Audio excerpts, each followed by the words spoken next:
Hey, everyone. Merry Christmas. It's Festivus time.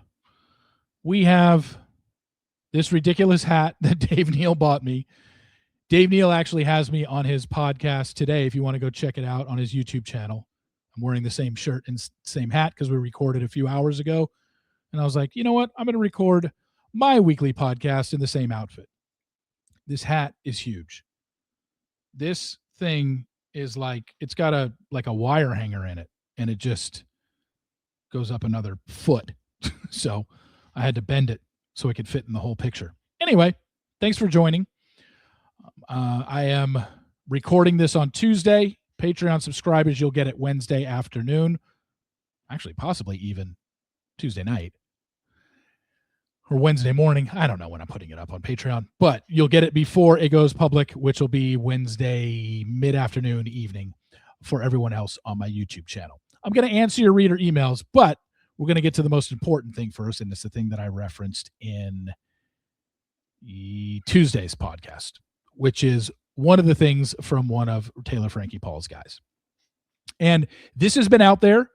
This is not something that is hidden. That is not something you had to search police records for. This is something pretty basic. And I said it on my podcast yesterday. This has nothing to do with any sort of assault or felony or misdemeanor or a DUI or a restraining order, nothing like that. But I found it interesting because Doug Mason is a guy on Taylor Frankie Paul's season. And spoiler alert, 3, 2, 1, spoiler coming. He's one of her final two men. So 50-50 shot, she's with this guy. And if I had to lean one way right now, even though I don't have any confirmation, I would lean towards that she did end up picking Doug. And this is not any sort of shot against him because this is out there. This is public knowledge. It is something that is part of his life. And I just wanted to bring it to people's attention. Only because we've seen this before with past contestants, and the audience was very harsh on that contestant for this. And I'm just curious to see how they're going to react for it when it comes to Doug. And that is this. Doug has a YouTube channel. It only has 8 subscribers, but he has 5 songs on it and 2 music videos. Doug is an aspiring R&B rapper, artist. I'm going to play Doug's song for you right now. I'm going to pull up his video and we're going to watch it. And then you can then you can decide what you want to do with it and what you think of Doug, the rapper. Doug, the R&B artist. So here we go. This song is called Move Like Dat. Hopefully you're hearing the music.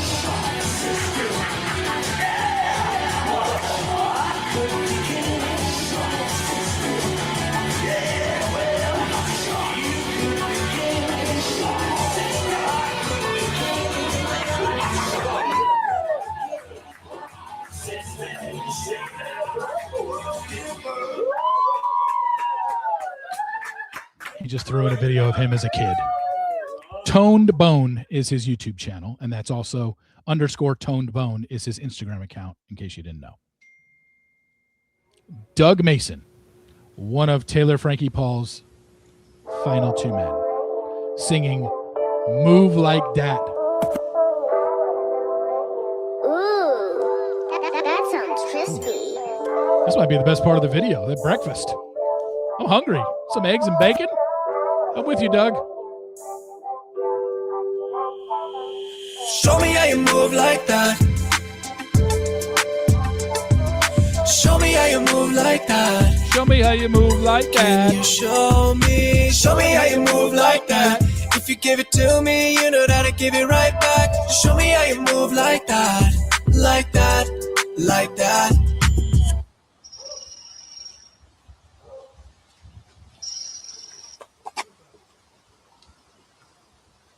Great. Sweet. I'll take this. Is this for me? Yes, that's for you. Oh, wow. But I only ordered this.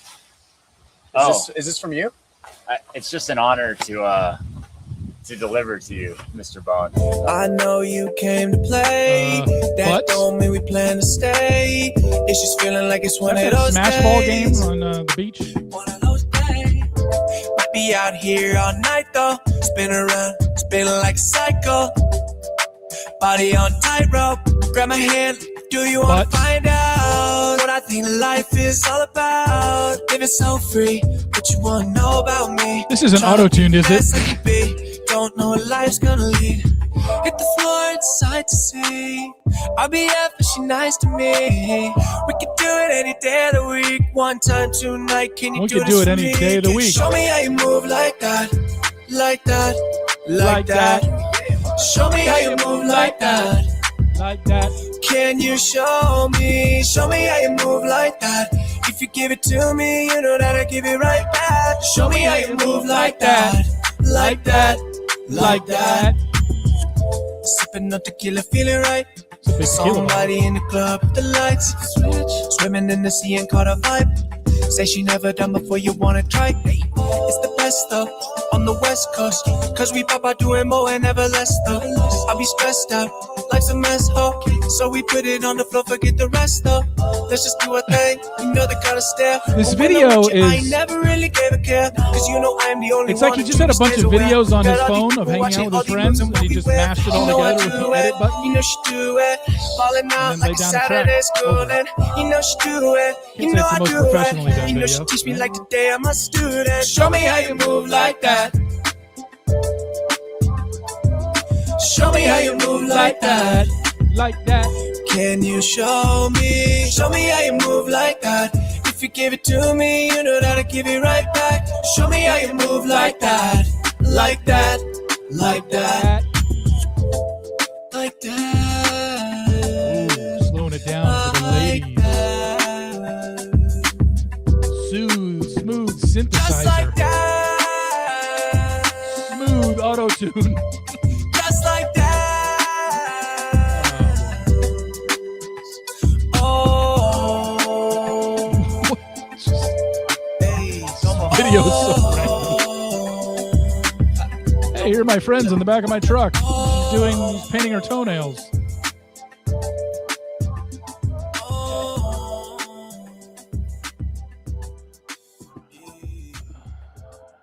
Toned Bone. There he is, Doug Mason, your possible winner of Taylor Frankie Paul's season. Now, I'm here to say this. Is it my type of music? No. Am I going to download any of his songs? No. I don't care that he did this. This isn't like he's a horrible person for wanting to have a career in music, which he clearly does.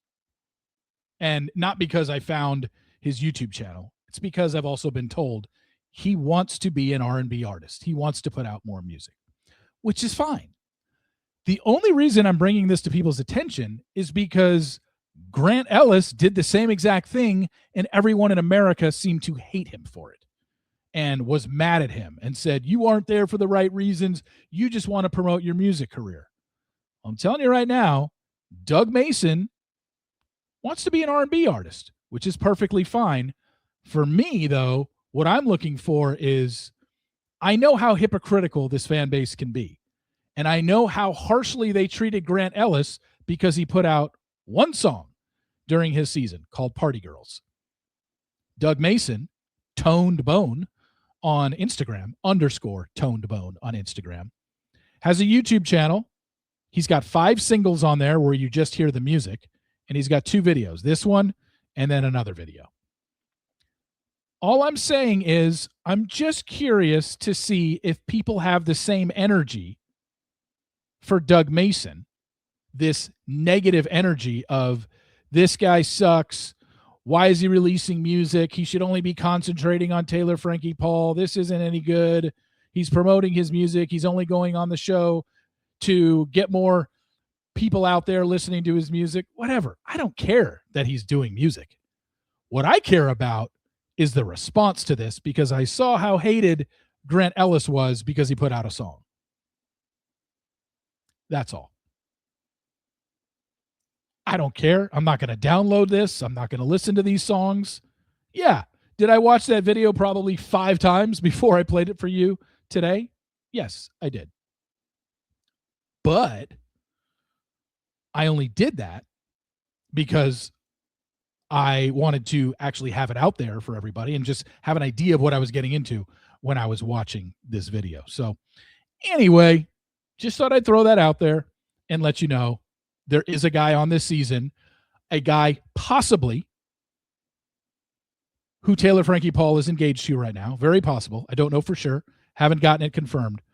But he is an aspiring R&B artist, and that is his most downloaded video with like 630 views. It's public. It's on Tone to Bone on YouTube. Anybody can see it. I just wanted to bring it to people's attention because I know how bad Grant Ellis got worked by the audience because he had an interest in music. And I'm just curious to see if the audience is going to carry the same energy for a guy that possibly is with Taylor Frankie Paul right now. And whether or not you like the music or not, really just curious to see how the audience responds to this. Anyway, let's get going with your reader emails. So the first one says this: Steve, Merry Christmas to you and the family. I'm writing this on Monday, and by Thursday, I'll have my 4 kids and 6 grandkids running loose in my house. I decided I will write what I can think. Decided to write while I can think. We go way back, you and I. I started on The Bachelor during the first season. I had just gone through a divorce and was looking for a love story. At the time, I thought this might be a good spot as any to find it. I started reading you early. Can't exactly remember when, but it was a website only. Then I jumped on the weekly podcast and daily as soon as it was available. I also signed up for the Patreon day one. It wasn't always smooth sailing. I was furious when you went after my friend Holly Durst. You were also hard on Deanna, who is also a friend, but I got over it and sent you spoilers in the past. I am one of the rare straight male loyal listeners. I'm 68 today. Party of one? Probably. Unfortunately, the clock is ticking, so you'd better draft another. I have stage 4 lung and bone cancer. I'll hang around as long as I can, but it's out of my hands. I've also run out of patience for this franchise. I didn't watch the last 2 Goldens. I'm not watching Taylor Frankie Paul. The Last Paradise was the final straw. They've lost their way, and it's killed the golden goose. But you and I are still hanging out together every day and twice on Thursday. Thanks for being my Bachelor buddy all this time. Hope you continue to do it as long as it makes you happy. Thank you so much for that email. I can't tell you how sorry I am for your diagnosis of stage 4 lung and bone cancer. Yes, I do remember you. I did not, maybe I didn't recollect that you were close with Holly and Deanna. I am absolutely cool with Deanna right now. Texted her last week. But yeah, back when her season was on, I covered the show a lot different than I do now. And the Holly stuff, again, I have nothing against Holly Durst. At the time, again, when I was covering the show a lot differently back then, wasn't too thrilled with stuff that she did. But this, and it had nothing to do with just the show. Holly and I had a friendship that I felt, a little bit used, I guess. But I'm over it. I haven't talked about Holly Durst on my podcast for 10 years in terms of anything between us and our friendship. So I have nothing to say about Holly. I don't think about her. She doesn't think about me. I don't hate her at all. She probably doesn't care for me, but that's fine. We all grow up. She's married. She's got a child or 2. I don't even know how many kids she has. So she's moved on with her life, and so have I. So sorry that, but yeah, back in the day, I probably was pretty harsh on Holly, for sure. Next one. Hey, Steve, Survivor. This has a few topics in it.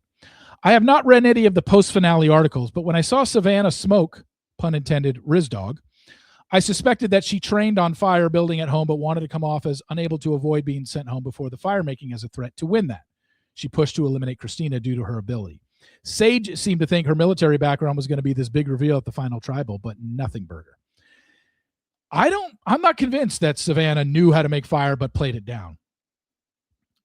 It's possible. We haven't heard. I don't know if she answered that in any exit interview. I don't think it was addressed, but she is certainly one of the best women players. I think she might be the best winner of the new era, at least in my book.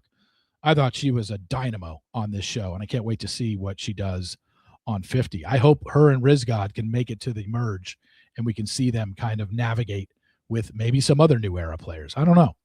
I don't know how I feel going into 50, if I want an old school player to win or a new era player to win. I'm not sure. If I had to guess off the top of my head and give it more thought right now, just off the top of my head, I would say I'm leaning more towards new era.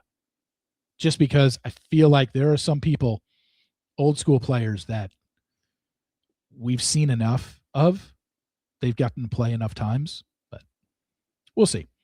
This also goes on to say, amazing race. I know you stopped watching, but your favorite, Tucker, and his brother were destroying most of the teams until they came in last due to a twist. After that, Jag and his brother easily won almost all the other legs. Izzy reminded me of Skippy on Family Ties. Amazing race. Yeah, I did not watch after Kat got eliminated. I think I maybe saw one episode. And I did know that Jag and his brother won. And I knew that before the season started because I saw the spoilers. And I knew that Kat and her boyfriend, oh my God, what's his name? I know his name. This isn't any shade at him. I'm totally blanking. I knew that they were the fourth team gone. So I knew I wasn't going to spend a lot of time watching that show. But congrats to Jag and Jazz. I heard they pretty much dominated that. WWE. Are you in the camp that feels Cena was screwed by the tap out ending? No, I'm not. Because he went on Cody Rhodes' podcast and explained it. I heard enough other wrestling commentators explain it as well. I get it. He was basically saying, I'm done. I'm tapping out in this match, but it's also symbolic of my career. I just can't do this anymore. My body has given out, and that's what it symbolized. He did a great job of putting Gunther over as a heel, that's for sure, because Gunther is literally the most hated individual now in all of wrestling. The challenge. I feel like I missed something as Turbo and Sydney were so far ahead. It makes me wonder if they cut a lot of footage of Turbo needing to rest. I don't feel that Michaela and Cedric were the villains Nani was painting them as. I loved when Justin named Denisa as the player who should retire. I also nominate Leroy and Nani. I read an article about Bananas podcast where he and Wes said Nerissa and Horacio were not back because they publicly criticized production for Horacio's last elimination. Is I Am the Challenge just the equivalent of Triple H's I Am the Game or Roman Reigns Acknowledge Me?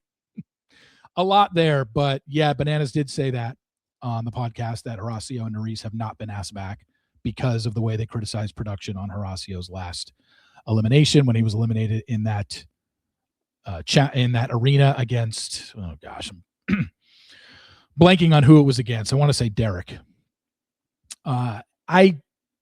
Turbo and Sydney, again, there's clearly a lot of editing going on because they did look so far ahead and then all of a sudden they got caught. Turbo, I think the main edit they left out of Turbo and Sydney was how he treated her during the show because she's been very vocal about it post-show that she didn't feel treated respectfully at all by Turbo. And I'm under the impression, based on what Sydney has been saying, and obviously a lot of these challenge people change their minds, but it seems like Sydney is not going to be on the show anymore. She is done. She doesn't want to participate anymore, and she's riding off into the sunset with a second place finals appearance, which if that's what she chooses to do, she has every right to do that. But I don't know how much this challenge shook her, but according to her, she's done. And finally on this email, Cher was lip syncing. Next thing you'll try to convince me was she was wearing a blonde wig on the first song. She looked damn good for her age.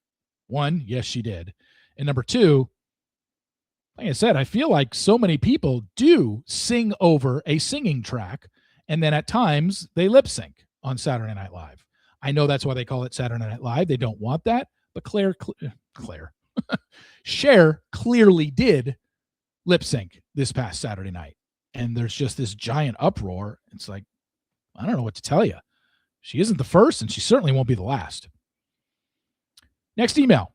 I've watched every season of Big Brother, and I was super excited that you were going to have Jeff and Jordan on as guests. Sorry it didn't work out. When it works, since you said everyone has a story, can you have them on? Jeff and Jordan will absolutely be on this podcast. I just can't tell you when. I don't know if I want to wait till next summer when Big Brother starts up again, or we have them on in the off season, or maybe both.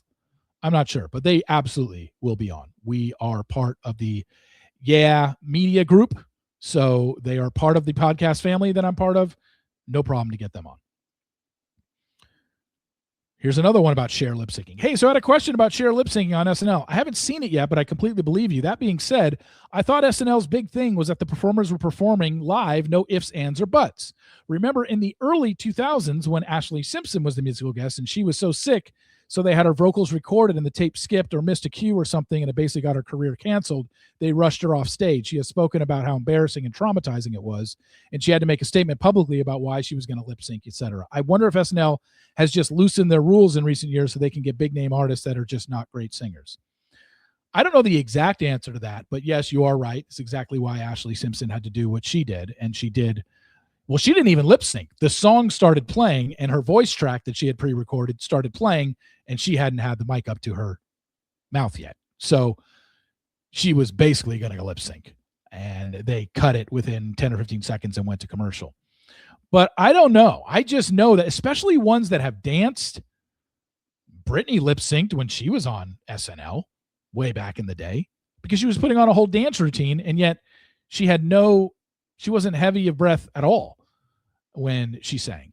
So I don't know. And now a sports question theory, out of character for me. Do you think there are so many NFL injuries this time of year because once players realize their teams are statistically out of the playoffs, therefore they may not get bonuses or endorsement deals that may come out of a Super Bowl, they decide to take care of their body and perhaps any body tears, twists, pulls that they may have been pushing through to play or covering up with shots like the movie Varsity Blues, if that's even allowed, they decide to finally rest and address. Note, I'm not theorizing anyone is faking an injury. Quite the opposite. I'm suggesting a lot of players may be playing through existing tweaks and decide to address them once they realize there's not much left to do in their season. Well, the injuries that we've seen in the NFL this season have been already happening when most of these players have been in games that actually meant something and they haven't been eliminated from the playoffs yet. So what I'm saying is injuries can happen at any point, at any time to anybody. You could be going 100% full out and tear your Achilles, which most of these guys who have torn their Achilles have done. All you have to do is plant wrong. Like I said, I tore my Achilles at 47 years old at the gym, just planting wrong.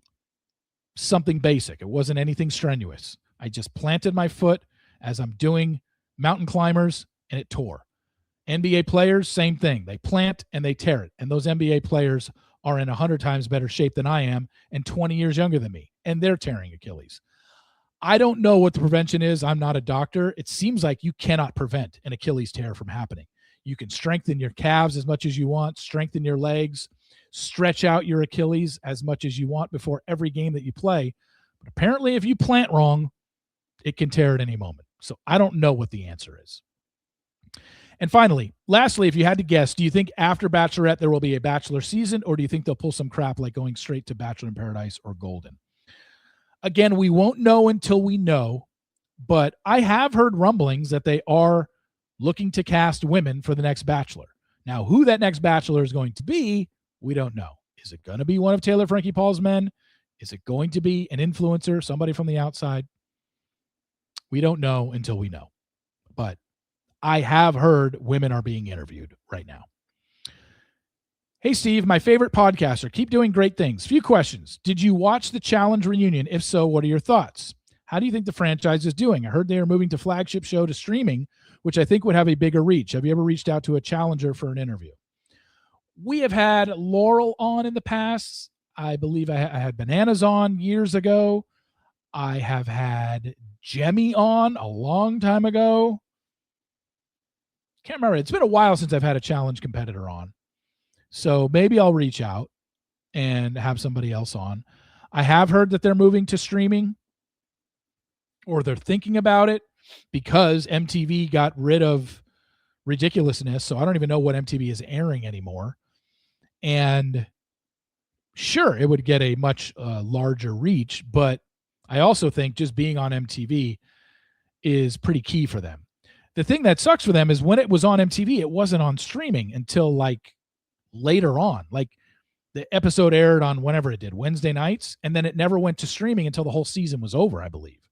So that's what they need to do. I don't understand why they're airing it on TV and then not having it on streaming up that night or even the next day. That's never made any sense to me. This email goes on to say, I'm loving the rewatches on Patreon. They are so fun, and your commentary is gold. Thank you for that. It's been a lot of fun. I enjoy it. Probably going to have one next week. Not sure what it's going to be, but it'll probably be a movie. Lastly, when you book your party next year, does Patreon give first dibs? Last year was so fun. It was great meeting you, your family, and friends. I don't think the Patreon family is going to get first dibs, but I also don't think you have to worry because I don't think it's going to sell out. Yes, we have X amount of spots available, basically 200 spots available. But as long as you hear me announce it, you're not going to get out. You're not going to get beat out by 200 people within 24 hours. The other thing is I'm going to be charging for the party this year. It's going to be $40 a person. So you are not officially confirmed on the list until you purchase a quote unquote ticket, which is basically just Venmoing me the money for you and everybody in your party. That officially gets you on the list this year. So stay tuned for that. I'll be announcing that coming in the beginning of the year, sometime in January. Next email. Would love to hear your favorite season of 24. Also, favorite character other than Jack. I'm going with the consensus here. You ask most 24 diehard fans, they will tell you season 5 was the best season. I thought it was the best season because it won for best drama. Kiefer Sutherland won for best actor in a drama, and it won for best director. John Cassar was his name. So I thought it was their best season. So many things happened in that season that were so good, and I can't argue with that. Season 2 would probably be my second favorite. As for favorite character behind Jack, got to be President Palmer. If not him, then Tony. I mean, just because they were around the longest, they were probably in the second and third most episodes. But they're iconic characters. It is such a good show. Anybody wants a good edge of your seat binge watch TV show? Yes, it's from the early 2000s, from 2001 to 2010, basically, but it is still so good. Here's another one. Hey, Steve, several years ago, maybe 7 or 8, I remember you saying you had a big story, but that it wasn't yours to tell. You said it as soon as it did come out. You confirmed that it was your big story. I'd say I listened to 80% of your podcast, so I may have missed you when you were talking about it. Does this sound familiar? What was that story? Thank you for your work in spoilers. Some of my friends can't understand why I want to be spoiled with Bachelor things, but I just tell them it's a different way to watch. A longtime reader, first listener now. I can't remember which one that was because I think I've said it a couple times. I don't remember what it was, honestly. I'm sure I gave the reason, and I'm sure I told what the story was, but on stuff like that, I don't remember. I mean, I was having this conversation with somebody off air a couple weeks ago. I forget sometimes where I get my spoilers from. Like, some are really easy. You ask me a certain season, wait, how did you get the ending to that season? And I'll know off the top of my head. And sometimes I'm like, I totally forgot how I got that right. It's weird. There's really no way to explain it. So I'm not sure which one, especially if it was 7 or 8 years ago. Yeah, I don't remember what that was.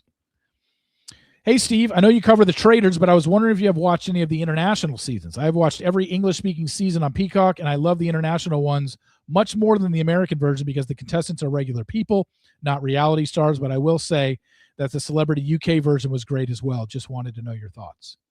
The short answer to that question is no. I've never seen any of the international seasons. I probably will not watch the international seasons. And frankly, I like the celebrity aspect of Traitors.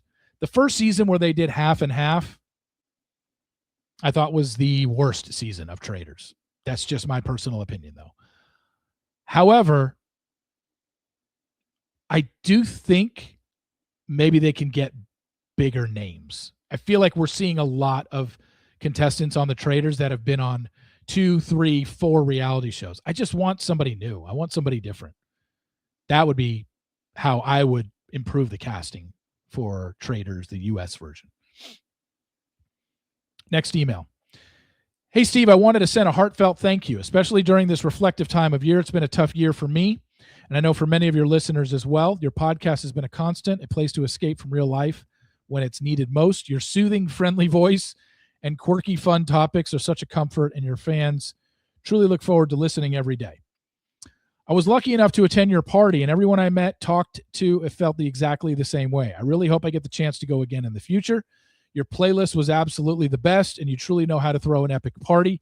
I can't thank you enough for those fun memories, especially dancing with the She's All Batch girls to Pink Pony Girl, right? Since they threw that in there and they didn't ruin anything, but my playlist was all 80 songs, except Stephanie came up to me towards the end and said, "Can we play Pink Pony Girl?"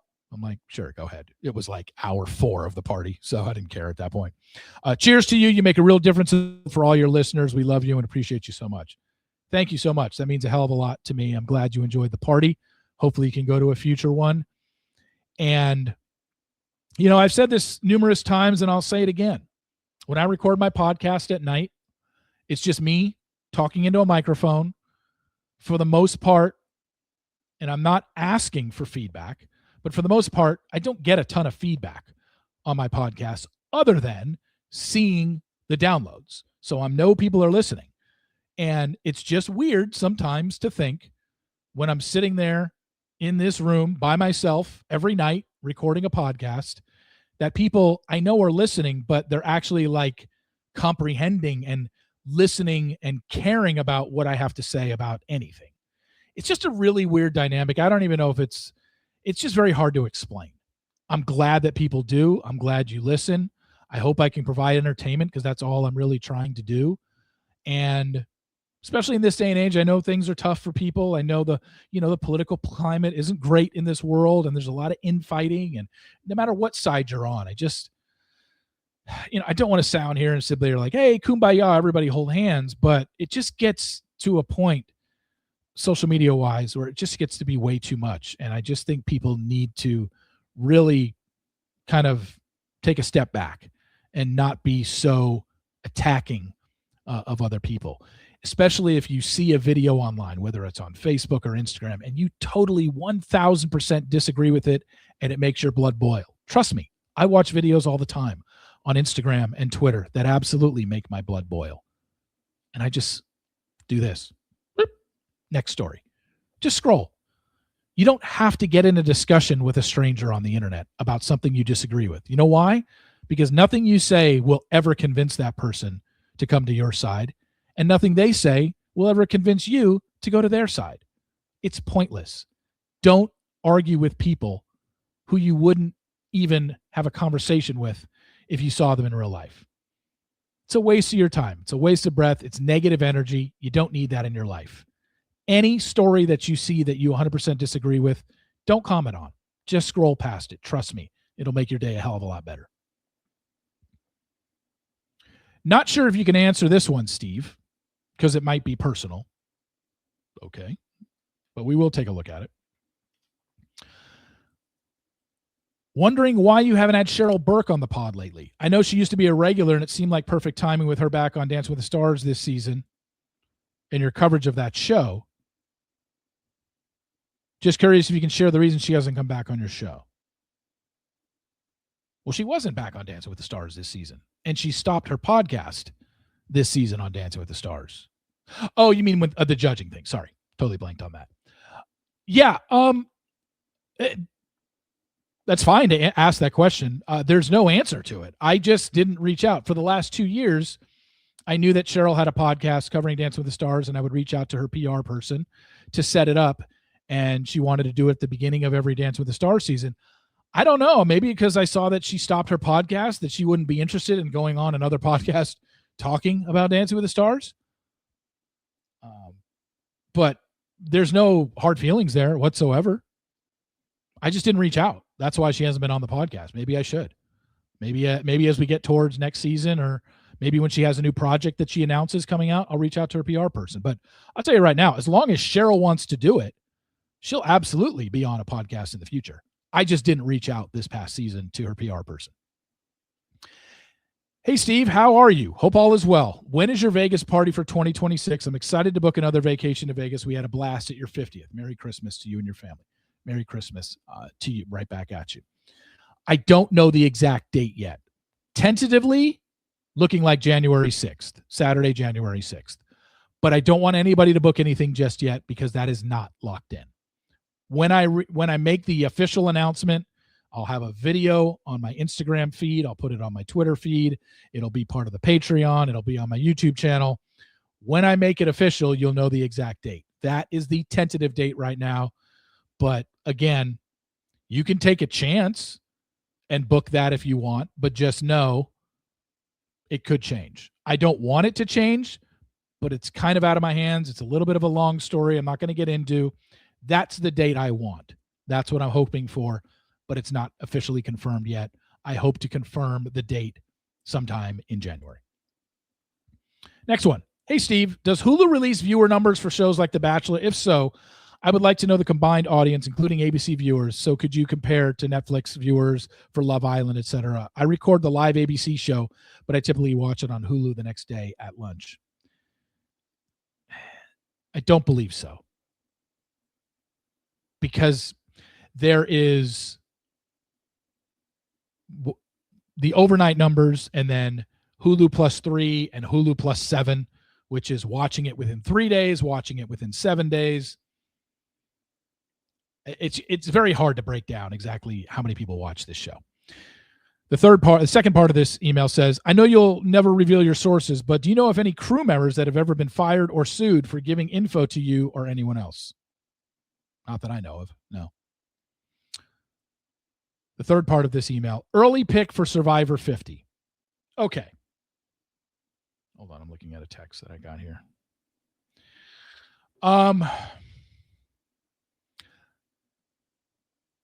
I didn't even notice this when the Survivor 50 promo ran, but Morgan P., who has come on this podcast a couple times, had this as one of her videos yesterday. If you want to go see it, there is a mini spoiler about a possible finalist in this season of season 50 that ran in the trailer. However, that clip could be not a mini spoiler.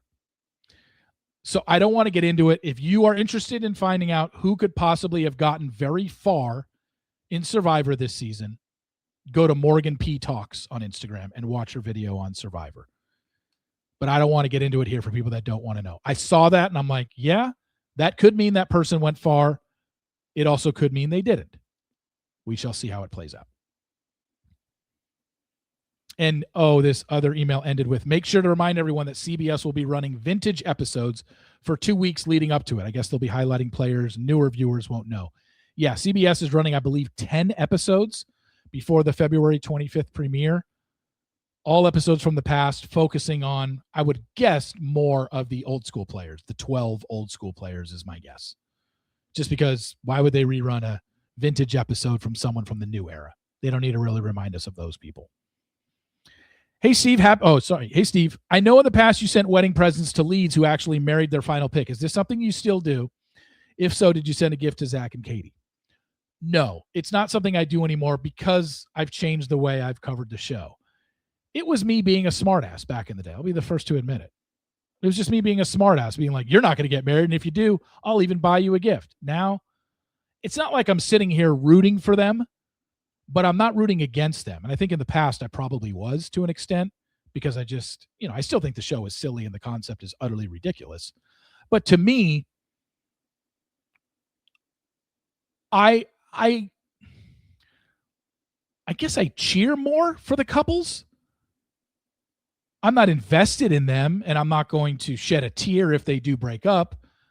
But in the past, I was just like, there's no way they're making it. So if they do, I'll buy them a gift. Because I was so harsh. Now, I don't think I'm nearly as harsh, so that's why I'm just like, well, I don't need to get them a gift. Plus, the other thing about getting them a gift was just kind of putting a spotlight on myself. Like, what do these people care if they got a gift from Reality Steve? They didn't know me.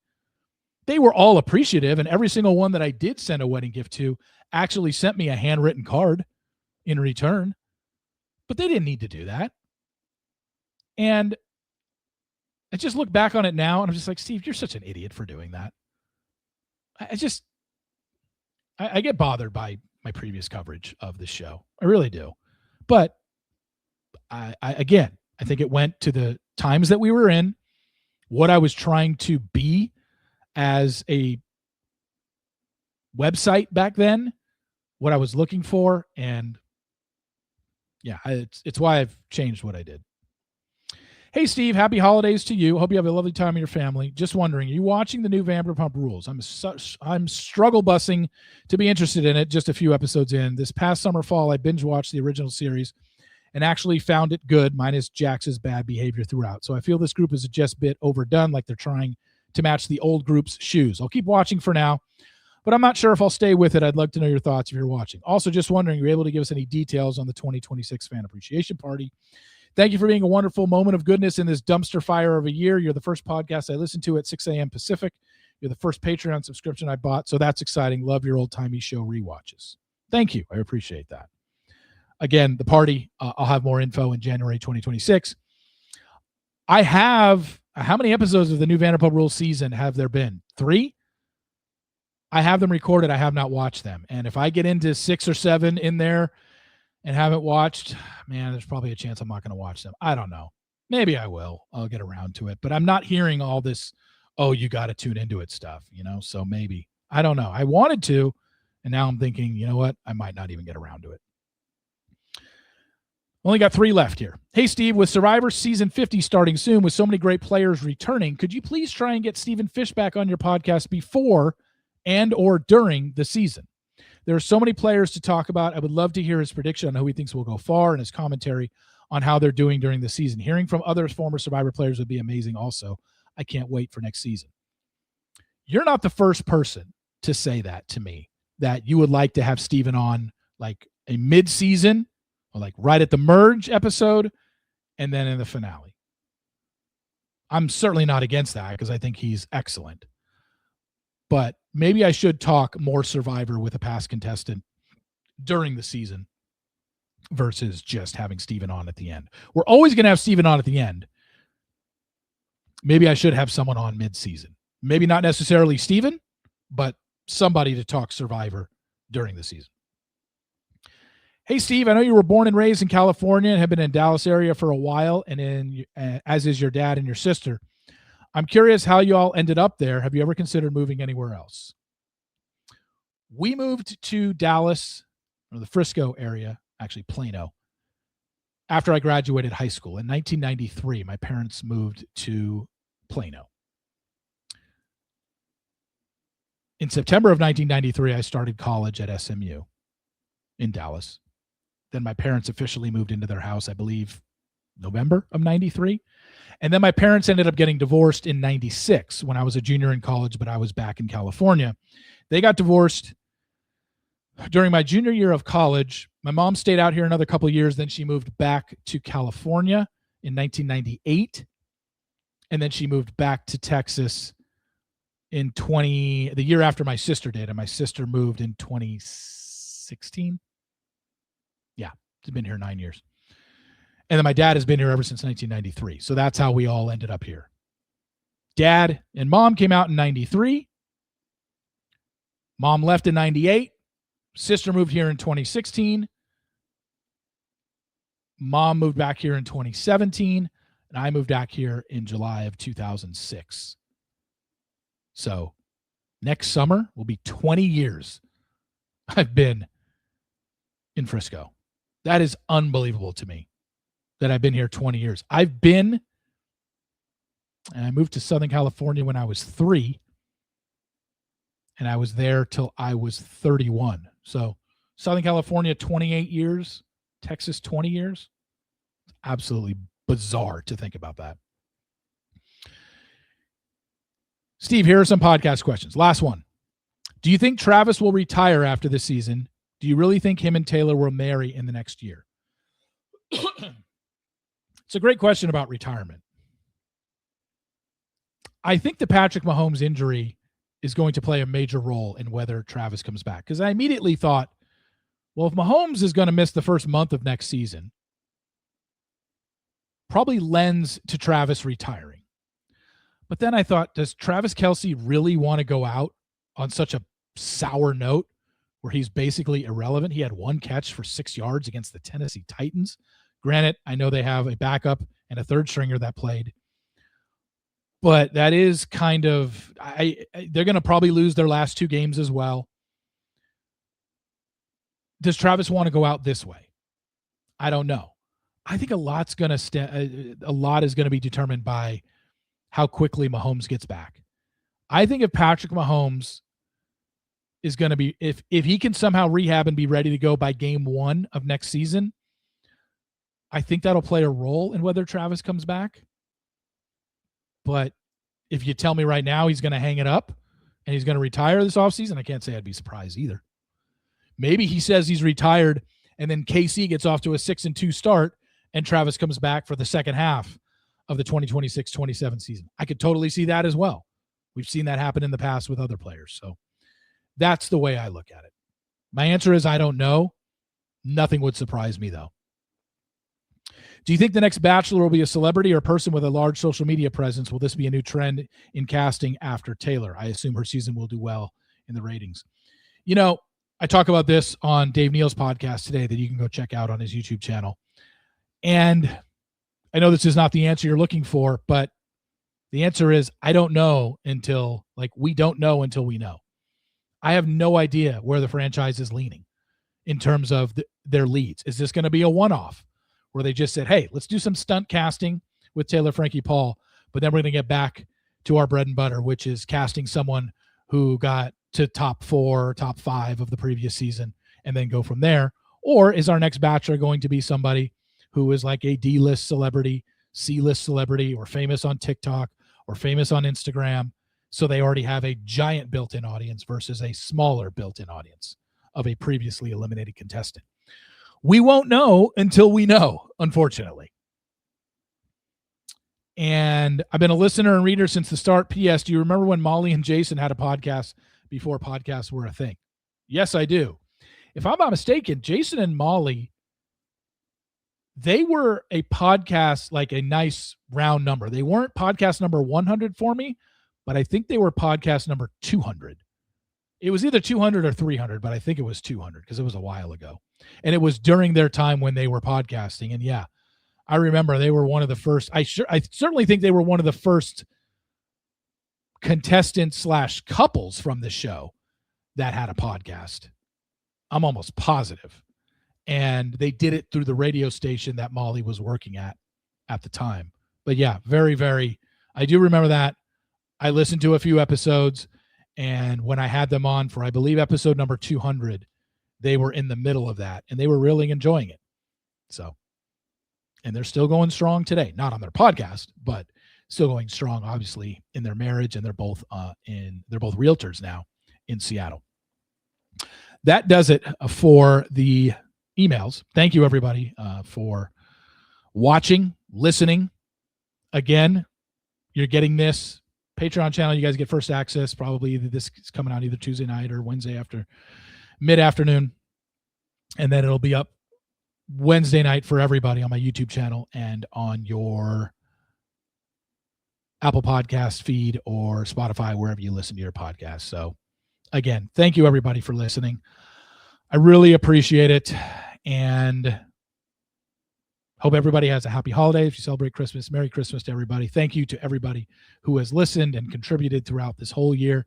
If you still want to join the Patreon channel, you can. Patreon.com/RealitySteve. Another live rewatch of one of the 80s movies coming next week. I don't know what day yet, but we will figure it out. Again, thank you, everybody, for listening. I really appreciate it. And I will talk to you tomorrow.